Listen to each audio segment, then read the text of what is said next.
Hey, Lise, happy Sunday. Hi, happy Sunday to you. That tastes good. Every Sunday. So, Angie, we had an opportunity to do our first interview for Pep Talks and Prosecco this week. You sat down and had a chat with Danny Balkwill, who is a local musician, artist, and he also happens to be your brother-in-law. But he was definitely someone who our community brought forward, and we're just so excited to hear what he's been up to during this really, uncharted time of COVID-19.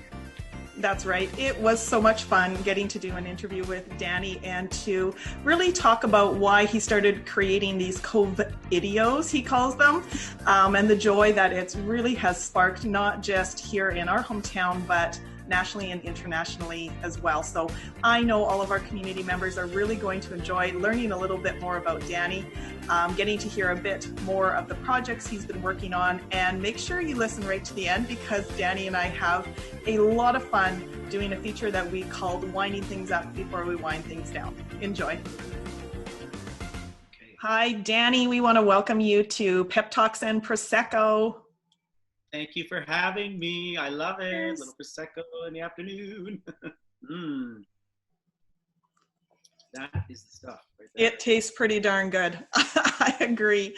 Lisa and I are absolutely thrilled that you were able to join us and be a guest on Pep Talks and Prosecco. And maybe I'll just give a little bit of a backstory of how we got to this point here, just as a reminder for our community members, and maybe shed a little bit of light for you as well. But several weeks ago, Lisa and I reached out to our community and really seeking their input on bringing to light people that were spreading joy during a time that's been quite difficult for most of us right now. And we really leaned on our community to make us aware of people who they felt were bringing joy into the lives of others. And your name was one that came forward from some of our community members, that people really felt that the work that you're doing right now has provided that opportunity to, sparkle some goodness in a time where it's a bit of a struggle for all of us right now. And that's how we've got to this place and having you on Pep Talks and Prosecco today. So again, thank you so much for joining us. We're so grateful that you were able to spare some time with us today and with our community. I'm so happy to be here. I love what you guys are doing. This is exactly what's needed right now.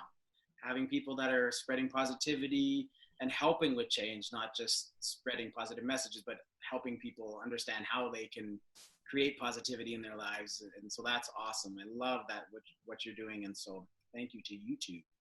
Thanks. And we're going to cheers to that. I think that's cheersable. There we go. Cheers. Mm-hmm. So I'm just wondering maybe if we could just start things off by making sure our community is aware of the efforts that you've been putting into place right now. And this creation of what you call, and correct me if I don't say it wrong, but COVID-eos, is that right? COVID-eos. Okay, yes. and a little bit of the background behind that, and I guess the purpose and the reason for why you started developing these. Sure. Yeah. So obviously, when the pandemic started, no one, including myself, seems to have had any previous knowledge of what you do in a pandemic. And so I started getting together with some friends and even including my son in some of them. I just wanted to put these videos out for solely that purpose, just to encourage somebody that day or brighten somebody's day that might not be having the best day, or that's scared, and they don't want to think about it for 2.5 minutes, 3 minutes, however long the video is. It doesn't even have to be that long. But so then I started realizing that I have all these amazing friends, and I should be getting them involved. And then it became this creative project that was near and dear to my heart. All of a sudden, it became this thing that I looked forward to doing because it was allowing me to be creative and keep those creative juices flowing. But at the same time, the whole time, it's really just been about, if I can, giving just a little bit of brightness to somebody's day, and that's still what makes it worthwhile doing. Wow. What listening to you speak about that, what really resonated to me was your purpose behind doing this is really grounded in the fact that you identified you needed something to fuel you, to bring positivity during this time, and your creative energy and outlet is one way that you've sought that out, and has benefited you. But then what also came through was just the power of bringing hope and joy and optimism to others as well. And it's not about the views and the likes. It's about knowing that you've contributed to making someone else's day a little bit better. And it doesn't have to be monumental, like you said, in 2.5 to 3 minutes. That's the impact of being generous of your time, and also the skill and talent that you have as well. So wonderful. Thank you for sharing that. The latest video that you did, or COVID-eo that you did, was What a Wonderful World. And I believe that you did an original arrangement. And I'm just wondering, this video has gained attention nationally, internationally. And I'm just wondering if you could share with us a little bit about why that was the song that you chose, and the very apparent passion that's behind the arrangement that you put together as well. Well, yeah, so as these started to grow, as I mentioned before, I wanted to get friends involved, and I am the most fortunate person in the world because I have extremely talented friends.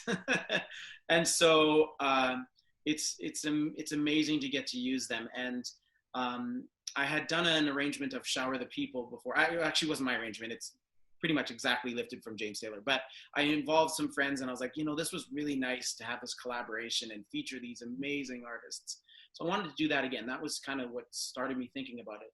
And as you know, my amazing mother, this was her favorite song.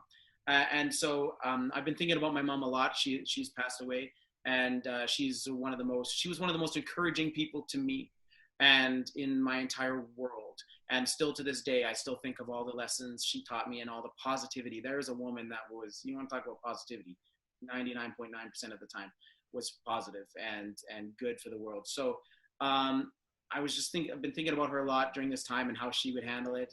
And so I was thinking, well, this was her favorite song, and it is such a positive message at this time. And what I'm trying to do is pick songs that I think people may need to hear again and think of things in a different way. And so, because we certainly get a lot of the news saying the other parts of the world that are not so nice right now. And so I thought this is a great message, and it's a beautiful melody, and it has a connection to me. And that's why I think the arrangement that you're saying, you could hear passion in the arrangement. And thank you very much. I appreciate that. But I think so much is because I have a personal connection to it. I think that's always the key. That was really why I chose this song. And I thought it could actually move some people. And then I had an idea sort of for the video being a combination of these singers, featuring these singers, but then also some images of good things that are happening during this time. Like, I've been very fortunate. I know others have lost their jobs. I've been fortunate to work, so I feel very fortunate. But there's other things that are happening that maybe people that are feeling down could look towards, that are actually sort of positive things that are happening right now. And so I wanted to include those images within the video as well, just more along the lines of lifting people's hearts. And so it was another addition to the COVID-eo family. The COVID-eos, the fun with puns, I say, right? Well, I know I'm not just speaking for myself when I say that we are so incredibly grateful that there are people such as yourself out there who are really determined to bring some positivity and joy to others wherever they may be, however they may be feeling. And so thank you so much for the time and the commitment that you've put in place in order for this to happen. You've spoken quite a bit about this group of friends, and in the world that we're creating with Weatherwill Group, we really talk about that being our community, and community is who we're choosing to be participants in this journey for us to become this best version of ourselves. And so I know this might be a bit of an uncomfortable question because you're really going to have to shine a little bit of light on you, and I can tell, and I know you personally that causes you some discomfort because you're all about recognizing the good in others. But one thing that Lisa and I truly believe is that every single person has value, and we need to not shy away from that. And so we're just wondering if you would share with us, and I know you would have many answers to this, but we want you just to pick what you feel would be your number one trait that you have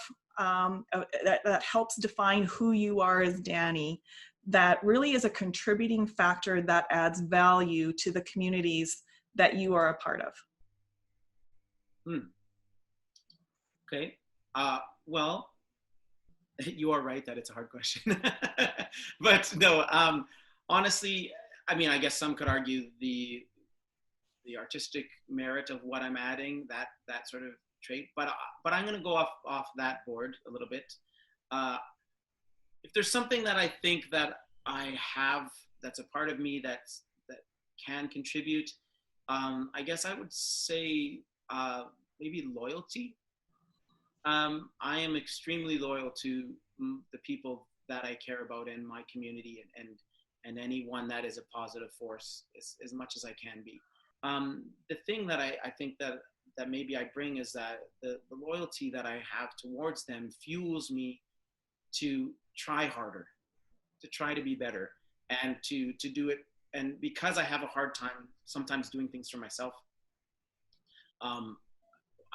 even though I'm trying to get better at that, but it's great fuel for me because I care so much about them. Thank you so much. And I am not surprised at all that you really contribute, I guess, your journey to the impact that others have on your life. And I see that it's reciprocal in the work that you're doing. I'm just, Lisa and I, we do a lot of work around the importance of building habits in order for us to really truly live and lead and love these lives that we have. And I'm just wondering if you can kind of round off our interview here with just sharing with us one habit that you've been working at, or you're working on, or maybe that you have firmly in place right now that really helps you continue to get to that place of being the best version of Danny Balkwill that you see yourself becoming.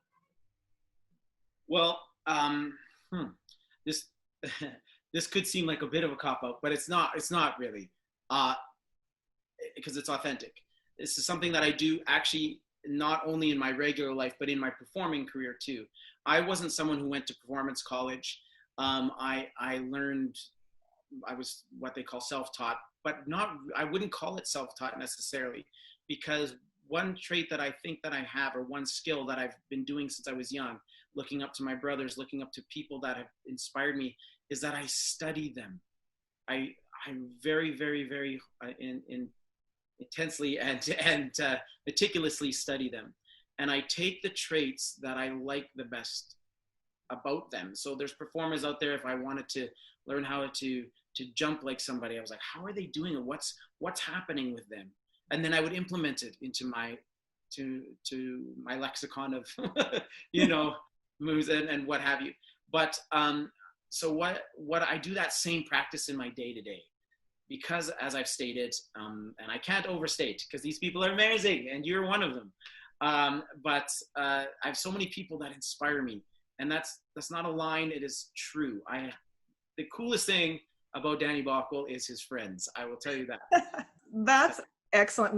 Lisa and I, and Lisa's the one who really shed light on this, would identify that and define that as doing your research. And it's really being very selective of who your influencers are. And it doesn't have to be someone that has millions of followers on social media. It may be. It usually isn't for me personally, but I'm happy for those that get something out of it. That's great for those people. No, for me, usually it's not those people, but I do. That's awesome. Right. And so it's really rounding out that, knowing what that version is that you have for yourself and that we're all striving to get to, and then surrounding yourself And again, it was Lisa who brought that to my attention. Is called doing your research. So, all right. So this has been kind of formal. So now we're going to switch things up a little bit, and we're nearing the end of our time together here, and we're going to wind things up weather wheel group style before we wind things down. So here's how it's going to work.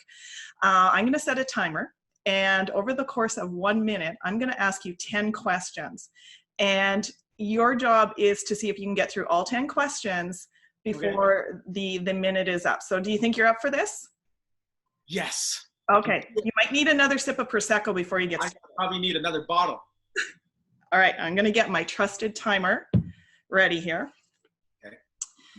All right. You tell me when you're ready to go. Right. I'm good. Let's go. Okay. Let's do this. Your favorite ABBA song? Name of the Game. Favorite movie? Three Amigos. What advice would you give your teenage self? You're okay. Work harder at promotion. Bucket list destination to travel to? Spain or Australia. What brings you joy? Friends, family. Your favorite song? Oh, that is so hard. I wish. Stevie Wonder. I don't know. Probably. Pet peeve? Oh, negativity, for sure. What's a bad habit that you just can't shake? Junk food.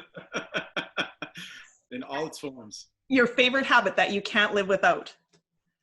Favorite habit? 5 seconds. 5 seconds. I don't know. I failed. What favorite habit I can't live without? I don't even know. I still can't think of one. No, I don't know. There's lots of things I can't live without. That's a tough one. I'm gonna ponder that question. Wonderful. Well, thank you again, Danny, for spending your time with us. We appreciate this so much. You have definitely brought joy to my day, and I have no doubt you'll be bringing lots of joy through your time with me this afternoon to our community as well. So cheers to you, and thanks for being on Pep Talks and Prosecco. Cheers to you. You guys are awesome.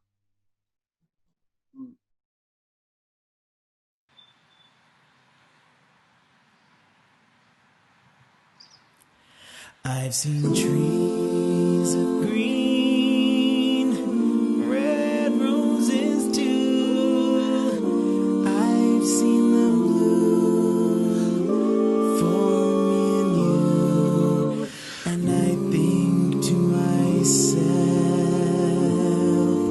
what a wonderful world.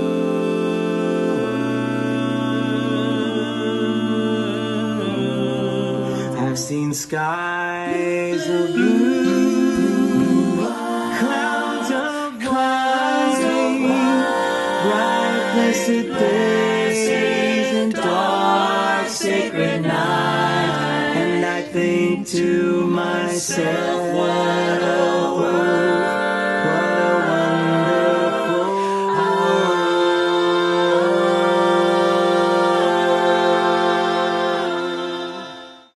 So we hope that everyone enjoyed the interview that I was able to do with Danny.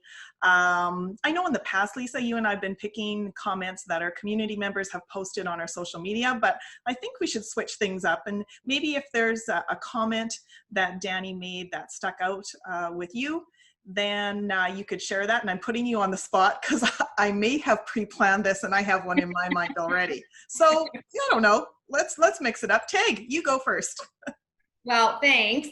But I think you actually alluded to it during the video, and that's that whole idea of doing your research and always being humble enough to know that there's someone who's always wiser or more talented than you, that you can always learn something from. And so I loved that was something he identified as a habit that he has. But of course, I also loved that idea of doing small things and how small acts of kindness or doing small things with love, they build up and become something extraordinary and can really impact the world and the people around you in a positive way. So what a great interview. I thought it was fun and inspiring, and you did such a fantastic job. Oh, thanks, Lise. I think for me, a couple of favorite things. Number one, the fact that him and I have the same favorite ABBA song, Name of the Game. That was maybe the highlight for me. And how fun was that segment and that part of the interview as well? Oh my gosh, that we loved doing that. That was so much fun. But my comment, or what resonated with me, was very similar to what you were speaking about. And really, Danny has been very intentional and selective of the people that he surrounds himself with in order for his professional and also his personal growth as well. So, along the same lines of what you were speaking to as well. So I'm glad you enjoyed the interview. It was so much fun. Please keep giving us ideas of guests that we can have. We have quite a long list now, but that doesn't mean that it's exhaustive. And we can't wait to see everyone next Sunday. Cheers. Cheers.